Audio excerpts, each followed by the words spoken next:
I'm Dr. Syeda Ruksheda. I'm a psychiatrist. Thank you for sharing. It was very kind of him. It was very brave of him.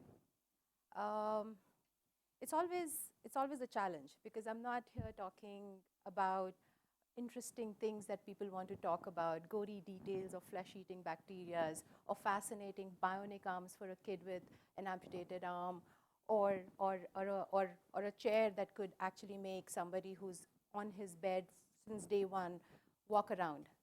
I'm talking about garden variety depression. And depression is such a misleading word because we all think we know what it is. We all think that, I know, yeah, it's just a state of mind, or somebody who feels sad, or somebody who feels gloomy. You guys think like that. We think we know what depression is. Well, we know a little bit of it, true. And you'll be surprised if you actually think about it. You do know someone who has depression, or you think that maybe this person has depression. But yes, it is very difficult to share. That's why most people don't talk about it. Why do we need to talk about depression? It's a medical disorder. It's a biochemical disorder. It's something that you could possibly go to the hospital to. But how many of us do? Not really, not so many. Why do we need to talk about depression? Because it's a global phenomenon. Millions and millions of us, you, me, millions of us are suffering from it. Mental illnesses constitute 15% of global burden of disease.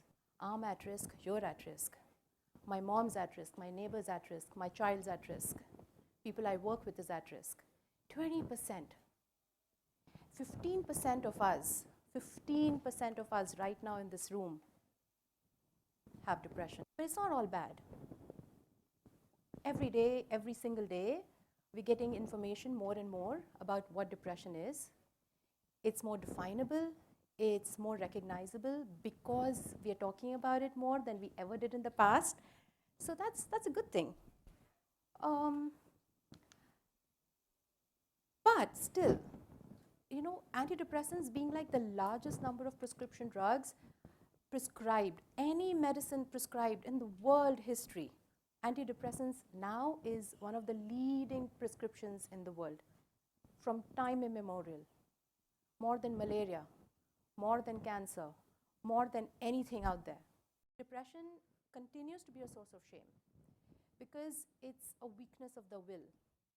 It's a character flaw. It's all in your head. These are the reasons we don't talk about depression. We talk about stigma, when we talk about stigma of mental illnesses. So here's this girl that I had. She's a nice, charming, beautiful young lady, 24, 25 years old, walking in, sits down, starts crying, apologizes because she's crying, takes a tissue that's sitting right next, and goes and tells me how awful she's been feeling for the last 1 year, how it's been so difficult to get out of bed, how it took her so long to make an appointment, and even then she wasn't sure that she'll actually be able to make it to the appointment, but now that she's here, she's happy, she's glad. Okay, so we go around with the clinical observations, we talk a little bit, and I give her a bunch of tests to do. So she goes to the pathologist, who happens to be one of the senior leading practitioners of the city, and he looks at this, and he looks at my name and my prescription sheet, and tells her, oh, why are you going to her, and why do you need to do this? Just go out with your boyfriend, just have a good time, go shopping with your friends. So this girl doesn't say anything, comes back with in the next session with the reports and everything, and rates all this to me. And I was sad for her, I was furious for her, but at the same time it was like an everyday day for me. But it got my goat more because it came from a medical practitioner. He not only insulted her intelligence that she didn't try these small little things to try and help her feel better, thought about all that. He insulted her intelligence. He gave her wrong medical advice to not seek help. And he shamed her into actually seeking help. That's stigma. That's something that, like I said, it's an everyday day for me. It happens to almost all of our patients, all of our caregivers. That is why we don't talk about depression. And that is why less than 1/3 of us seek help and get help. It's really, really sad, isn't it? We don't talk about it in living rooms. We don't talk about, oh, you know what happens in depression? We talk about, oh, you know, I went to the doctor, I got diagnosed with diabetes. Or somebody, how's your blood pressure doing right now? Oh, what pills are you taking for your heart disease? Oh, you have cancer, I'm so sorry. Here, take a casserole. Nobody says that, oh, you have depression? Do you need help? What are you doing? Are you seeking help? Here's a casserole. Nobody says that. They go, oh, and then they don't know what to say. And then the person who was brave enough and reached out for help and was sharing feels that, oh my God, I just lost a friend. Not because they don't like me anymore, but because they are uncomfortable. We are taught how to take care of our physical health. We teach our kids, we learn, wash hands, clean a wound, put a Band-Aid, take a tablet for fever, go visit a doctor. We taught about all that. But we never taught about what to do if you're feeling sad or unhappy or lethargic or tired or achy and you don't know why this is happening. Nobody tells us that. How do I fix something if I don't know what hurts or why it's hurting? How do I do that? And again, less than 1/3 of us take help because we don't know, because we don't talk about it, because it's not, I'm not going to update my status or write it on my social media that, hey, I got diagnosed with depression today, party time. We don't do that. No medical disorder is a party time. We do not celebrate medical diagnosis as such, but we should not shy away from it. What do we need to know about depression? Okay, let's start with that. It can happen to any of us. It can happen to a child. It can happen to a functional, productive human being. It can happen to somebody who's ailing with a physical illness. It can happen to somebody who's old. We used to hear constantly, kids don't get depressed. They're happy, they're normal people, they're kids. They don't get depressed. You're just making it up, or you're just scaring us into it. We're not scaring you. We have kids who have depression. And then we hear, oh, it's old age. You're bound to feel a little sad in old age. No, you're not supposed to feel sad, no matter your age group. What else do we need to know about depression? Sometimes we feel sad. Maybe I failed in an exam, or I got a bad news, or somebody disappointed me. I can feel sad for a couple of days. I feel low. I may feel irritable. That's fine. That's a normal reaction to life. That's a normal reaction to situation, which is perfectly okay. Then there's another kind where I could have a loss of family, a loss of friend, a loss of a pet, a loss of property, business, some other damaging incident in my life, and I could feel depressed, and that could go on for a few days and maybe a few weeks. Maybe I come out of it and I feel a little better. That's another kind of depression. And then there is this pervasive, crippling illness. A major depressive disorder goes on for weeks and weeks and weeks, where you can't seem to get out of it. You can't seem to pull yourself through. You don't even know what's happening. And there are physical symptoms, and then there's also emotional symptoms, which interferes with your functioning at work. It affects your performance at school or at job, or it does not allow you to do your routine daily activities, and it affects your interpersonal relationship. You just fight with someone and you realize, why did I just have that argument with this person? It affects everything. It's your own personal private health. And the reason that it's, again, apart from stigma and apart from fear, is because we don't know how to recognize it. We don't know what to see. I had this young lady come in. She was in her late 20s. She's going through some bad marriage issues and things, and that was okay. That was going on for some time. Nothing very, very major, nothing very, very alarming. And very intelligent, very high social functioning, intellectual functioning person. And she comes to me and she says, sometimes I'm driving my car and I cry sometimes without really a reason. So I feel it's nice, it's cathartic, I can feel a little light. But there are times where I'm driving and I feel that, oh, there's a wall there. What if I just take my car and crash into it? And then she reassures me, don't worry, I'm not going to do it.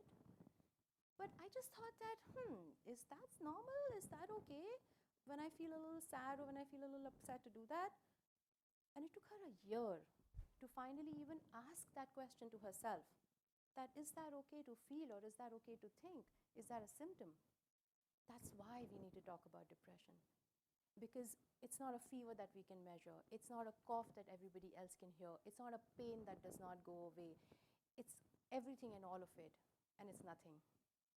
You feel sad. You feel hopeless. You feel helpless. You feel worthless. And you don't have a reason for it. I cannot tell you the number of people who come and told me, doctor, there's nothing wrong in my life. My life is good. I have a good job. I have a good family. I have a supportive family. I have friends. I go out. I travel. I have no money issues. A little ups and downs here and there, a few arguments with people, but that's it. So why do you think that I'm depressed? Why are you telling me that this is my diagnosis? You don't have to have a social event or a life event or a trigger to have this disorder. But it is the sense of inability to just function, inability to even recognize your own self. It's difficult for me to get up and get a cup of coffee for myself. I know physically I'm fine, but I somehow feel tired. Lifting a finger is difficult. Getting to work every day is a huge task. I wake up in the morning thinking, oh my God, another long day. How am I going to get through it? And by evening, I feel, okay, I got through it. Not so bad. Great. So a lot of people will come and tell me, mornings are terrible. So difficult. Yes. Sometimes, because by evening you feel a little better, you feel a little fine, people tend to forget it. That, oh, okay, this is what's happening, or this is what's wrong with me. You will have sleep changes, you will have appetite changes, you will have weight changes. Those are physical symptoms.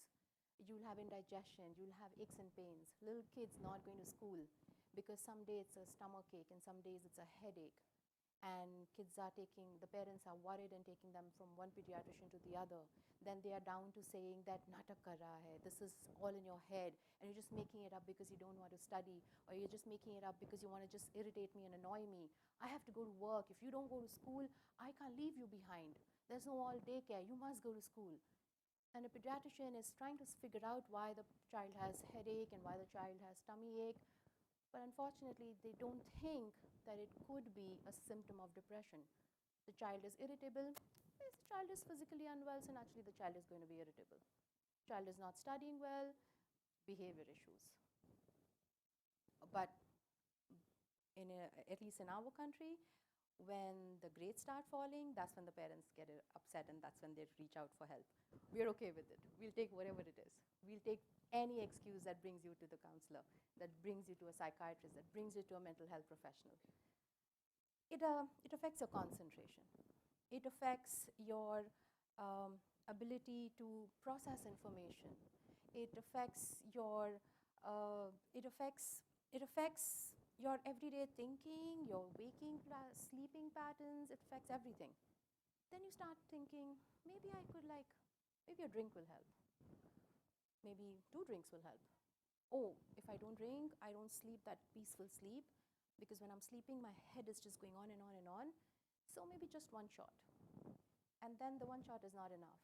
Maybe the second shot, that's not enough. We talk about interventions. We talk about what can help. Medical attention helps. Medications help. Psychological attention helps. Family psychoeducation, very, very essential. Supportive therapy, explaining again and again, practically every session, what is depression, how can we help it, that helps. Social intervention helps, forming a group, encouraging them to go out and have a routine, normal life. A belief system in a God or a religion or spirituality, that really, really helps, that anchors you in a way. In the end, depression does not discriminate. It's pervasive, it's crippling, but it's treatable. I'm happy to be a psychiatrist in this day and age where I have more information about depression and I have more avenues of helping someone. At the end, depression needs champions. Champions are sufferers, champions are survivors, champions are caregivers, champions are mental health professionals, champions are you guys. Everybody who wants to discuss depression in a living room, everybody who wants to take up a banner and go stand in a railway station and describe depression to other people. Depression needs champions. Thank you very much.